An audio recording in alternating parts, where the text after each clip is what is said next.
We're living in a sex-crazed society.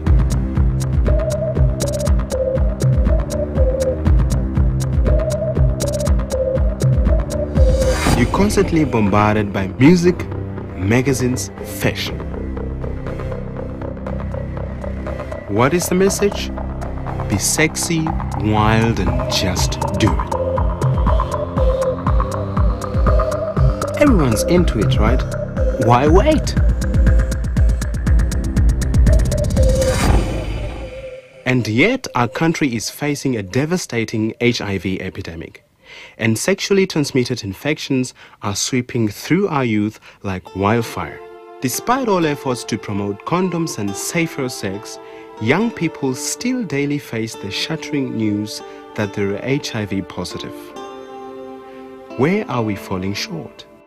For answers, we turn to Dr. Albie van Eerden, who's been talking to hundreds of thousands of young people across the country about AIDS and sex since the beginning of the epidemic. Young people, you are on your own. When I was your age, to a large extent, abortion was against the law. Pornography was illegal. And so these laws protected us. And these laws have been taken away. And if you don't stand on your own feet, and you make up your mind what you want in life and what you don't want in life, what lifestyle you're going to live and what lifestyle you're not going to live, nobody's going to do it for you. The bottom line is, you will have to make a decision. This will not be your conventional education session. You'll be seeing images that have been limited to doctors and hospitals for a long time. So join me for the next half hour that'll open your eyes. Every day we make contact with many germs, and our body's resistance, our immune system, fights them off. Your immune system is made up of white blood cells that move through the body, finding and destroying germs that can make you sick. There is one virus, though, that does not attack your body, but targets your immune system. HIV, the human immunodeficiency virus. There is no cure for this virus. It kills without exception. And all it takes is one sexual encounter to contract HIV. The line here shows you what's happening to the immune system of a person after he's infected with HIV. When the line is straight, he is infected, he is a carrier, and he spreads the disease. But he's not sick. When the graph makes a dip, it means that the person is experiencing an episode of sickness. So you see, there are large periods when a person who is infected with the AIDS virus is actually healthy. He's not sick. This is the point of infection. It takes a short while before he gets sick for the first time, and that is anything between 8 and 12 weeks. We call it the window period. Then this person has the first episode of sickness. What is the sickness like? Well, it's basically like a major flu. Most people don't even realize it's the beginning of AIDS. After this episode, for a long period, the person can be symptom-free. This time can be anything from 6 months up to 15 years. Now, I'm not going to show you pictures of people at this stage of the disease because you can't see anything. They're healthy, they look like you and me. During this time, not only does a person pass the virus to people he sleeps with, but it continues to break down the immune system until he's open to any disease he comes into contact with.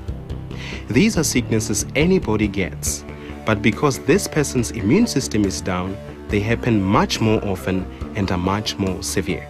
This stage is called AIDS, and certain diseases occur so often in AIDS patients that they're called AIDS-defining conditions.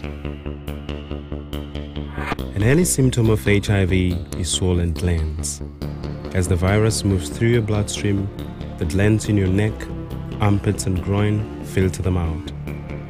The concentration of viruses in the glands causes them to be inflamed and swollen. Here you see a girl with swollen glands. You can see 2 swollen glands in the neck. This guy, I think he was about 10 years old. This gland is red. That means it's septic. It's going to burst open and become an open sore.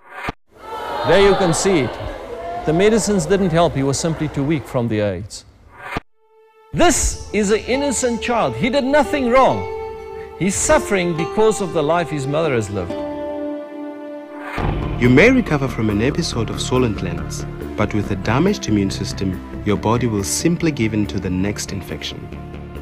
Shingles attacks the nerves, always on one half of the body.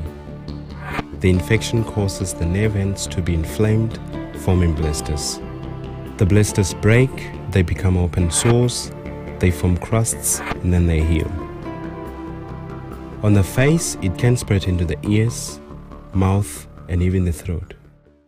If people are HIV positive, they don't stop sleeping around. They think they've got nothing to lose. They are already infected, so they might just as well enjoy life. They don't realize that if they get a new infection, then it doubles the speed with which the disease progresses.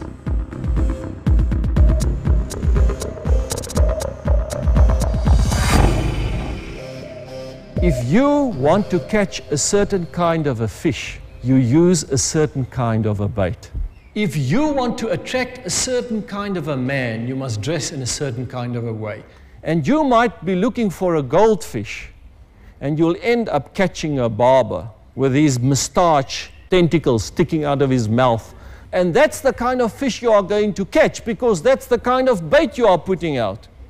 If you want a guy that loves you because of your character and your whole personality, then don't put all the focus on your body, please.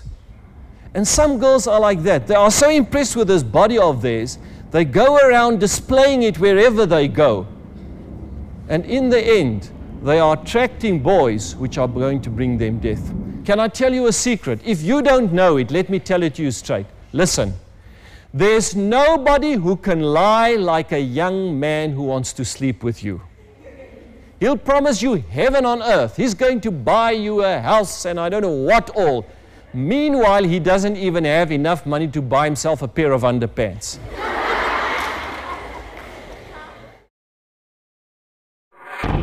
For over a century, Kaposi's sarcoma was a rare and strange condition.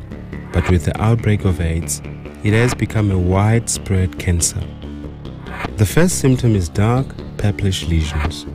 These continue to grow and spread, infiltrating the body. This girl lived for about 3 months after this picture was taken. The cancer reaches a stage where it begins to grow outwards. This chap doesn't look so bad. You just see the small sores next to the nose. But if you ask him to open his mouth, this is what you see.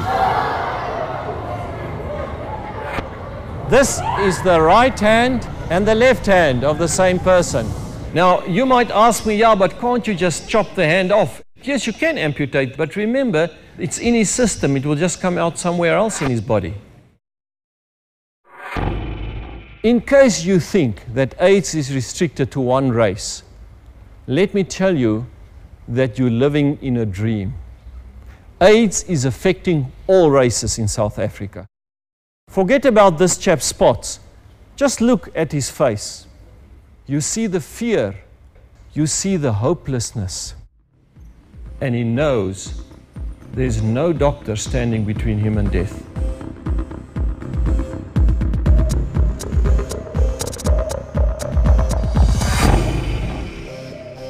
I know what is your biggest fear. Must I tell you? Your biggest fear is the fear of being unpopular and lonely. A teenager is so afraid of being unpopular that you'll become part of a group that you don't really belong to. You'll go with them, you'll drink and you'll smoke pot, and you'll go out of your mind, and you'll take the risk of sleeping with a girl and getting AIDS and dying, killing yourself, just so that you're popular. 90% of all HIV patients will develop an oral infection. Thrush is well known amongst newborn babies. If you get a grown-up person or a teenager with thrush, you can virtually be sure he's got AIDS, unless he's had treatment for cancer. You see the white hair growing on the side of the tongue? This is called white hairy leukoplakia. It's another sign of AIDS. Weight loss is very common in the last stages of AIDS because of oral infections, diarrhea, and constant illness. There was one young man I knew, his body, was a symbol of health. But the virus came in. The day I saw him on his deathbed, it was sad. He was reduced into skeleton and bones. I was frightened. I couldn't believe that, that physique just melted within a few months into that state. This woman was the mother of 4 children. The day when she died, 4 children were left behind as orphans. She was the one that fed them. She was the one that clothed them. The real tragedy is not the physical source that I've shown you. This is the worst tragedy. Our families are falling apart. The other day I heard of a young girl, 12 years old, both parents dead from AIDS. An uncle of 35 years old come to stay with her and her 2 brothers. How does he care for her? He makes her pregnant. Girls, I weep for you. I weep for you. I want to tell you the story of a woman. The husband was working in Durban. I think she had 6 children. One day, the husband came back from work, and he had sores all over here, and he wanted to sleep with her. And she said to him, hang on, you go to the doctor first. So she persisted. He went to the doctor. The doctor looked at him. Now, very often a person gets AIDS, and then he continues to sleep around, and he gets another disease on top of the AIDS, syphilis, another venereal disease. He goes to the doctor, he shows the doctor the syphilis, the doctor looks, he says, yes, that's syphilis, he gives him treatment. The syphilis disappears, but the AIDS carries on because AIDS can't be healed. He was back the next week and he said to his wife, all right, are you happy now? She looked at him, there were no sores anymore, and unfortunately for her, she went to bed with him. He went back to Durban. For about 3 months, she heard nothing of him. No money, he didn't write a letter, he didn't phone her. She was a simple woman, she didn't go to school. She realized, listen, I've got to go and look for my husband. She gets onto a bus, she gets lost, they mug her, they nearly steal all her money from her. Finally, 5 o'clock the afternoon, she gets the husband in a room, lying in bed. He's as thin as a rake and he's wet with perspiration. She says to him, look, you can't live like that. Let me take you home and care for you. He didn't send her money. At home, she's got a few chickens. She made money by selling her chickens, and she's using that money to take this man back home, to care for him. She sees that she doesn't manage. In the end, she takes him to the hospital. He stays there for 3 weeks. She gets a message, your husband is dead, come and fetch him. She's left all alone in the world with 6 kids. Young people, I don't know whether you've ever felt lonely, but I tell you, that's loneliness. She goes to the hospital, she gets there, the nurse says to her, here's a letter from your husband. He was too weak to write. He asked me to write for him. My dear wife, just to say again, I loved you till the end. I am sorry I didn't tell you from the beginning, but I had AIDS. This man who lived like a pig thinks by just saying I am sorry, he puts everything straight. She gets a terrible fright. She goes to the doctor. She says, doctor, I've just heard my husband died from AIDS. Can you test me? The doctor tests her. She's HIV positive. Do you know what's going to happen? Within a short while, 6 children are going to be orphans. We see young girls of 12 years old selling their bodies to men of 60 years old to get money to buy food to eat because both parents died from AIDS. And I tell you, that man is going to stand before God one day, and God is going to say, you've got blood on your hands. And he's going to say, well, Lord, no, I didn't kill anybody. And God will say, you killed your own wife and you made a prostitute of your own daughter. It is undeniable that the AIDS pandemic is a result of casual sex. Diseases are linked to a lifestyle, and because HIV is usually contracted through sex, it is called a sexually transmitted infection. However, it is only one of over 50 STIs associated to the casual sex lifestyle. So let us take a closer look into the consequences of this lifestyle and just some of the more common sexually transmitted infections. The chlamydia bacterium inflames the tubes in the reproductive system. This is a womb infected with this STI. Those are adhesions. They close the tubes. They're also inside the tube so that the opening of the tube is closed. So the egg cell can't get to the sperm and she can't have children. She can have an operation, it will cost her about 16,000 Rand. 2/3 of the operations are unsuccessful. Here you see the mouth of the womb of a healthy girl. It's clean, there are no sores. And here you see the mouth of the womb of a girl with chlamydia. You can see there is pus and the whole opening of the womb is raw. Life is not an event. Life is a series of choices which people have made. Everything is a result of something which you did yesterday. A friend of mine is a medical doctor and he spoke at one school. And after the talk, a girl walked up to him. She had legs that stretched from here to Cape Town and a dress that was sitting here. And she said to him, I just want to say I'm glad that you've taught these kids these things. He says, oh, thank you very much. What did you think of the talk? She said, oh, me? No, I and my boyfriend, we practice safe sex, thanks. And she turned around and out she went. That evening, my friend was on duty in the casualty department of the local hospital. And guess who walks into the hospital 10 o'clock that night? Miss Legs. And when he tested her, she had 3 sexually transmitted diseases with her boyfriend and safe sex and all. Usually you get more than one of these diseases in a person because it comes from a lifestyle. This chap sleeps around, so from this girl he gets AIDS, from that girl he gets syphilis, from that girl he gets gonorrhea. This sexually transmitted infection is also caused by a bacterium, which infests the lining of the tubes in the genital organs. The tubes become inflamed and begin to ooze pus. Here you see a guy with a gonorrhea abscess. If you don't cut that abscess and you don't drain it, the pus will form a channel for itself. It will start drilling a hole and he'll get a fistula, we call it in medical terms. It's an opening that continuously oozes pus. And the only way to treat it is to put a piece of wire through that channel and cut everything out. We, as doctors, know what you're busy with. I don't know whether your mummy or your daddy know what you're busy with.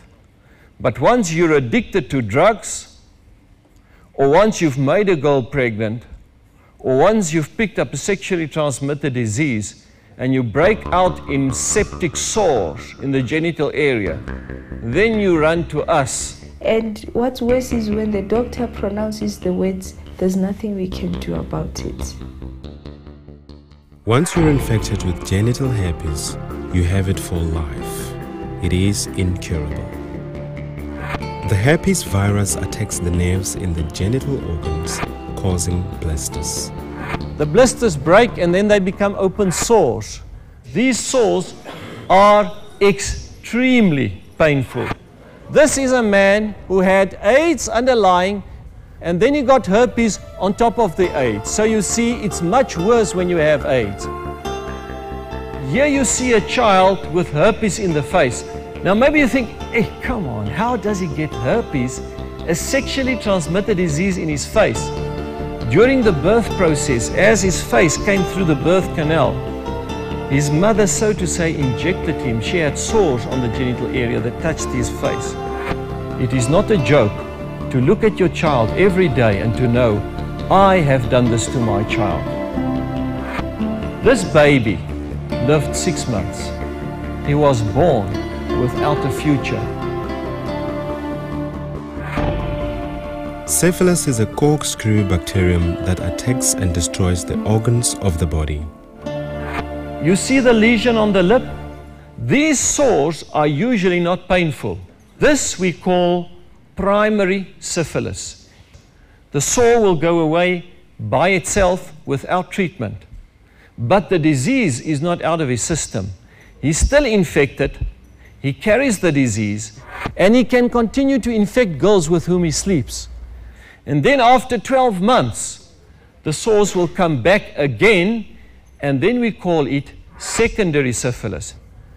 These sores are literally riddled with hundreds or thousands of syphilis germs. If this guy kisses a girl with his tongue in her mouth, he can give her syphilis by kissing her. She's not going to come to you and say to you, you see, I've got sores in my mouth. I'm going to kiss you with sores in my mouth. Secondary syphilis is not always in the tongue. It can be on the genital organs as well. And this is the end. This is a beautiful young girl of 21 years old. Do you understand me, girls? She had a future, a bright future. She's lying on a bed, and this is her grave. She got sores in the genital part, but because she had AIDS, she had no resistance, and it just spread like wildfire. One of the schools I spoke, a guy stood up at the back and he said, yeah, you tell us these things, but they say practice makes perfect. He says, if I can't practice to have sex, how will I know how to have sex when I'm grown up? I said to him, look, you don't have to practice to have sex, it's in your blood. Believe me. You know what you must practice? Practice to control yourself.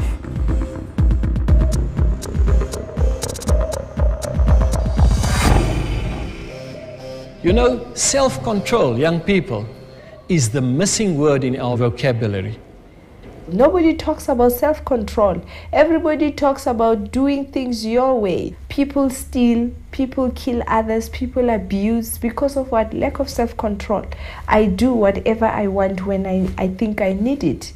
We forget that our whole life is full of self-control. If you sit in a hall and a doctor is speaking and he's talking about AIDS and he's talking so long that you can't get to the toilet and you need to go to the toilet, then you exercise self-control. So we accept self-control in many areas of life, but somehow when it comes to sex, we think it's impossible. Sexual feelings, they are not reflexes. They're desires which you can simply control. We are not animals who are supposed to act on instinct, but we are human beings who have got a rational mind for you to think that, yes, my feelings are saying this, but what is the truth? What are the repercussions of all this? So what I'm saying to you is, guys, don't sleep around. You don't have to. I was 30 years old when I got married, and I didn't sleep with a single girl before I got married. And I wasn't like a weak little guy, you know, like an old rusted car that had to be panel beated first and oiled. The day when I got married, it worked perfectly. This is my challenge for you.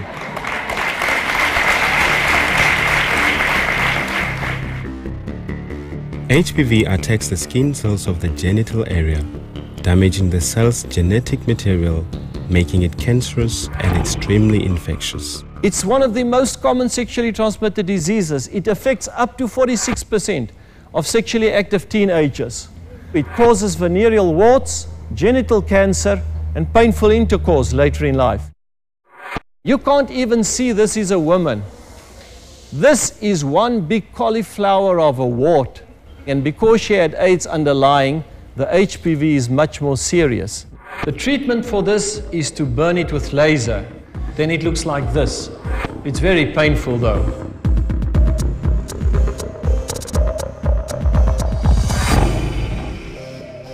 Please, please don't put your trust in condoms. Medical science shows that condoms fail in 15 to 20% of the cases when people use them to prevent AIDS.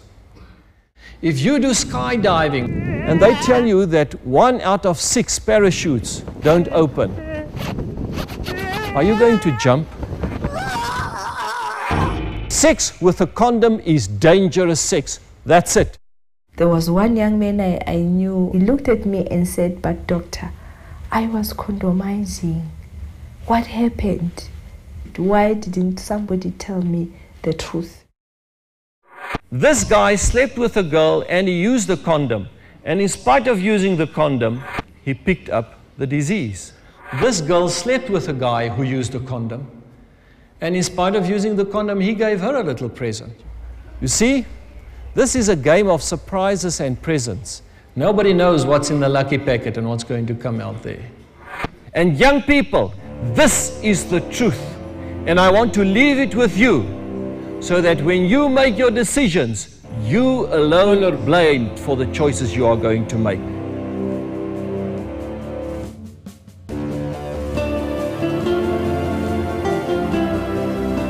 I don't know whether you've ever seen these videos about the Serengeti, of these huge herds of blue wildebeest who trek once a year from Kenya down to Tanzania. Now, somehow nature works like that the cows calf while they're on the move. And then you see them standing in a circle around this cow. And you see her giving birth and this cow falling onto the ground, still covered in its membranes. This calf is struggling to get on his feet. And the rest of the herd is just standing there watching this calf. They're not moving a finger to help it. Within half an hour, that calf must be on his feet and he must be ready to move with the herd. And behind them, you see the jackal and the hyena waiting, because they know if the herd starts moving and this calf cannot walk and he cannot stand on his legs, they're going to get food. This is typical of the situation you are in. When I was your age, to a large extent, abortion was against the law. Pornography was illegal. And so these laws protected us. And these laws have been taken away if you don't make a decision for yourself. And if you don't stand on your own feet and stand for what's right and reject what's wrong and decide what lifestyle you're going to live and what lifestyle you're not going to live, nobody's going to do it for you. And you are going to be the victims of the jackals and the hyenas of our society.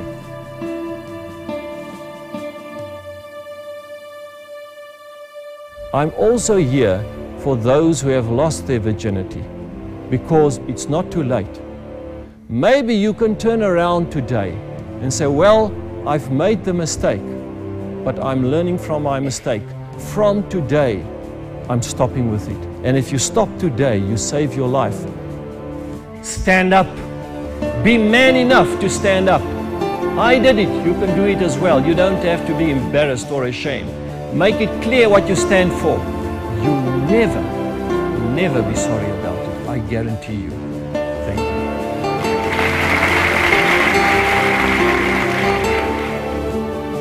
The facts have been laid before you, and you've seen the consequences of casual sex. There is no cure for HIV. STIs are just as horrifying. It simply is not worth it. Understanding the risks and dangers, you are now able to decide, what lifestyle are you gonna choose?